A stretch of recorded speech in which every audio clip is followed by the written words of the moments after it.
नमस्कार दोस्तों, स्वागत है आपका जेवा इंस्पिरेशन के ऑनलाइन प्लेटफॉर्म पर। आज की इस वीडियो में हम कवर करेंगे 14 से 21 मार्च 2026 तक के सबसे महत्वपूर्ण वीकली करंट अफेयर्स के बारे में, जो आपके सभी प्रतियोगी परीक्षाओं के लिए बेहद ही जरूरी होंगे।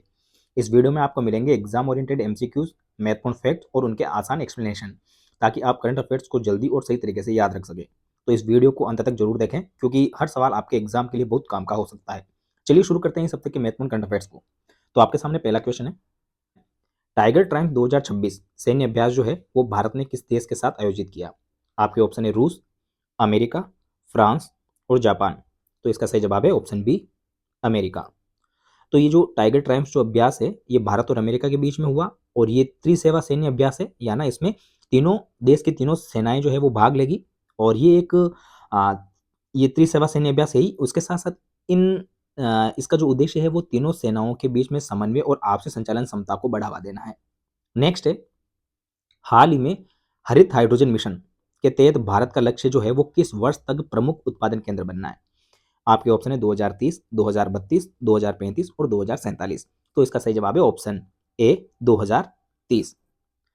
तो भारत की जो ऊर्जा है, ऊर्जा परिवर्तन को लेकर जो लक्ष्य है वो 2030 है, जिसमें भारत चाह रहा है कि हम हरित हाइड्रोजन के क्षेत्र में प्रमुख वैश्विक केंद्र बन जाएं, जिसका लक्ष्य 2030 रखा गया है। और इस पहल का उद्देश्य जो है वो स्वच्छ ऊर्जा को बढ़ावा देना है, और साथ में कार्बन की जो उत्सर्जन है उसमें भी कमी लाना है। नेक्स्ट है, हाल ही में आईएनएस इम्फाल जो है वो किस प्रकार का युद्धपोत है? विमानवाहक पोत है, फ्रिगेट, पनडुब्बी या विध्वंसक? तो इसका सही जवाब है ऑप्शन डी, विध्वंसक। ये जो आईएनएस इम्फाल जो है, इसको प्रोजेक्ट 15 बी के तहत इसको बनाया गया। ये एक निर्देशित मिसाइल विध्वंसक है, जिसका जो उद्देश्य है वो है भारतीय नौसेना की समुद्री सुरक्षा को बढ़ावा देना, और साथ में आक्रामक क्षमता जो है उसमें भी वृद्धि करना है। नेक्स्ट है, हाल ही में भारत जीपीटी किस क्षेत्र से संबंधित है? कृषि, अंतरिक्ष, रक्षा और कृत्रिम बुद्धिमत्ता। तो इसका सही जवाब है ऑप्शन डी, कृत्रिम बुद्धिमत्ता। ये जो भारत जीपीटी है ये एक एआई प्लेटफॉर्म है, जो कृत्रिम बुद्धिमत्ता को बढ़ावा देगा। और ये एक स्वदेशी कृत्रिम बुद्धिमत्ता आधारित प्लेटफॉर्म है, जिसका उद्देश्य भारतीय भाषाओं में डिजिटल सेवाओं को और भी ज्यादा सशक्त बनाना है। नेक्स्ट है, प्रधानमंत्री सूर्य घर मुफ्त बिजली योजना, जिसका मुख्य उद्देश्य क्या है? आपके ऑप्शन है मुफ्त गैस, सौर रूफटॉप को बढ़ावा देना, मुफ्त जल आपूर्ति और विद्युत वाहनों को प्रोत्साहन। तो इसका सही जवाब है ऑप्शन बी, सौर रूफटॉप को बढ़ावा देना।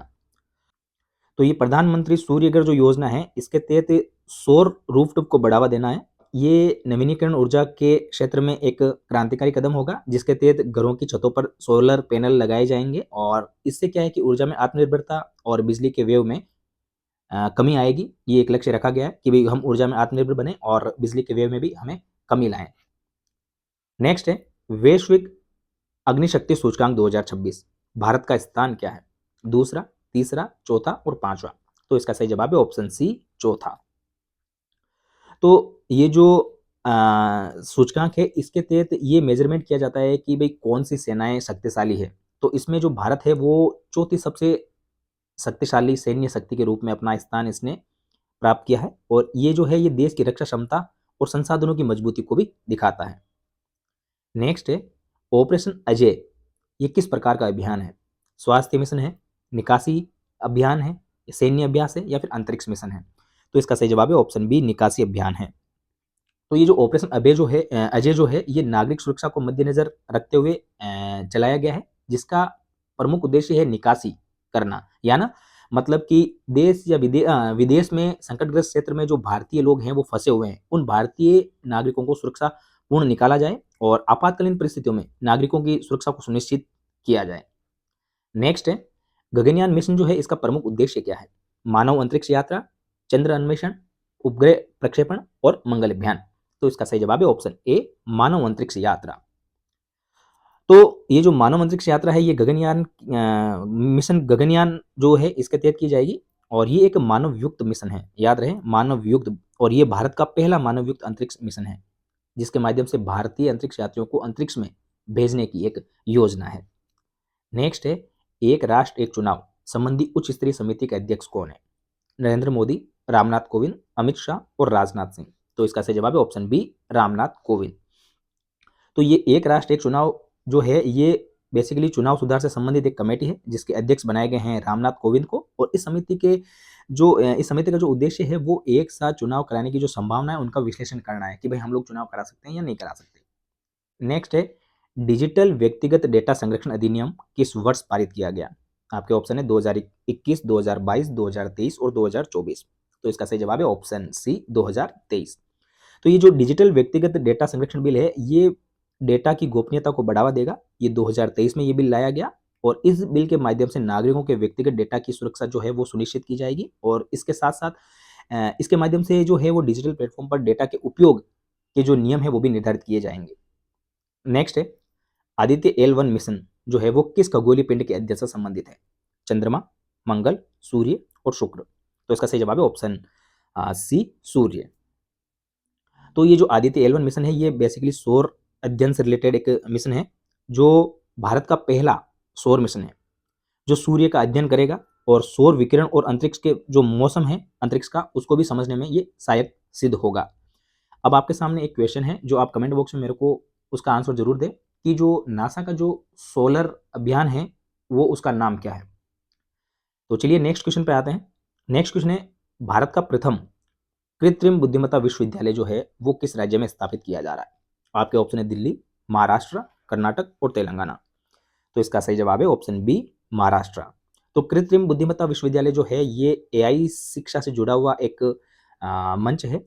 ये जो महाराष्ट्र में स्थापित किया जा रहा है ये विश्वविद्यालय, जिससे क्या है कि कृत्रिम बुद्धिमत्ता के क्षेत्र में शिक्षा और अनुसंधान को बढ़ावा मिलेगा और साथ में भारत में तकनीकी नवाचार को भी एक नई दिशा मिलेगी। नेक्स्ट है भारत UAE व्यापक आर्थिक भागीदारी समझौता यानी CEPA मुख्यतः किस क्षेत्र से संबंधित है? आपके ऑप्शन है रक्षा, स्वास्थ्य, अंतरिक्ष और व्यापार। तो इसका सही जवाब है ऑप्शन डी व्यापार। तो जो CEPA है ये मुख्यतः द्विपक्षीय व्यापार समझौता है और ये भारत और UAE के बीच में हुआ है व्यापारिक संबंध है, और व्यापार इसका मुख्य केंद्र बिंदु रहेगा। इससे आयात और निर्यात और निवेश इन दोनों को बढ़ावा मिलेगा। नेक्स्ट है mission life style for environment का प्रमुख उद्देश्य क्या है? स्वास्थ्य सुधार, पर्यावरण संरक्षण, रक्षा सुदृढ़ीकरण और शिक्षा सुधार। तो इसका सही जवाब है ऑप्शन बी, जैसा कि नाम से ही विदित है mission life style for environment है। तो लाइफ स्टाइल फॉर एनवायरमेंट जो मिशन लाइफ जो है ये सतत विकास की अवधारणा को मजबूत करेगा और ये पर्यावरण संरक्षण से संबंधित एक पहल है। इससे क्या है कि पर्यावरण के अनुकूल जीवन शैली जो है उसको अपनाने का एक बढ़ावा मिलेगा और साथ में जो संसाधन है उनके सतत उपयोग और जागरूकता इसके ऊपर भी खासा ध्यान दिया जाएगा। नेक्स्ट है सेमिकॉन इंडिया कार्यक्रम का मुख्य उद्देश्य क्या है? कृषि विकास, रक्षा निर्यात, पर्यटन प्रोत्साहन और सेमीकंडक्टर निर्माण। तो इसका सही जवाब है ऑप्शन डी सेमीकंडक्टर निर्माण। तो ये जो सेमीकंडक्टर निर्माण है इससे क्या है कि चिप निर्माण है इसको बढ़ावा मिलेगा और इससे क्या होगा कि भारत में सेमीकंडक्टर उद्योग जो है उसको बढ़ावा मिलेगा या फिर ये कहें तो ये एक विकसित होगा और साथ में इलेक्ट्रॉनिक जो क्षेत्र है इसमें भी हम लोग आत्मनिर्भर होंगे। तो आई होप आपको वीडियो अच्छा लगा होगा। वीडियो अच्छा लगा तो वीडियो को लाइक और चैनल को सब्सक्राइब जरूर करें। फिर से आपसे मुलाकात होगी अगले हफ्ते करंट अफेयर्स के साथ। तब तक के लिए दीजिए इजाजत। नमस्कार।